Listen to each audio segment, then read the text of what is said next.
itopya.com'dan hepinize selamlar, ben Mars. Bugün sizlerle beraber MSI'ın RTX 4070 ekran kartına yakından bir bakış atacağız.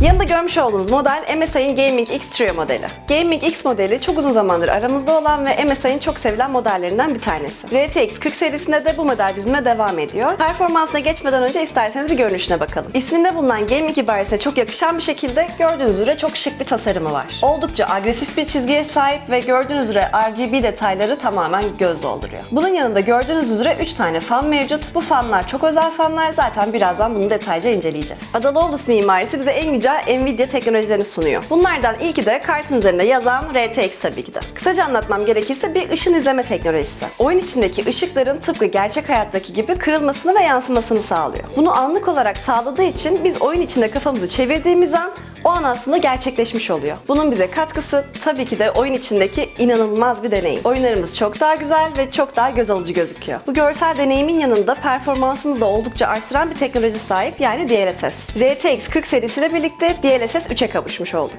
DLSS'in yapay zekası sayesinde oyun içindeki FPS'imiz oldukça artıyor. Bu nasıl gerçekleştirdiğine kısaca değinmem gerekirse, ekran kartımız oyun içindeki görüntüyü tekrar renderliyor. Bu render sırasında oluşan boşluklara yapay zeka ekstra pikseller koyuyor. Bu sayede görüntüde herhangi bir problem yaşamadan performansınız oldukça artıyor. Bunun yanı sıra RTX ve DLSS'e nazaran daha yeni bir teknolojiye sahibiz. Yani Reflex.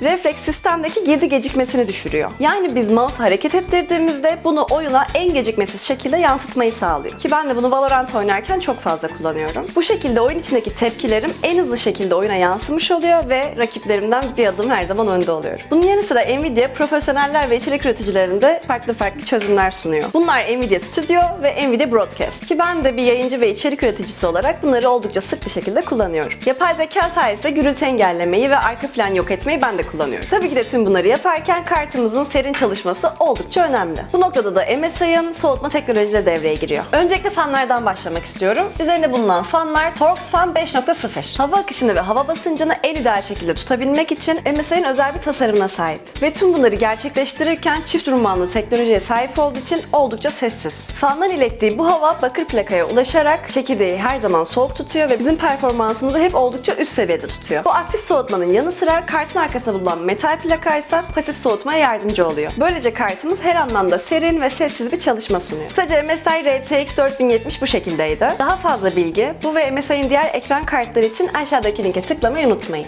Ben Mars, İtopya'daki başka bir videoda görüşmek üzere, hoşça kalın.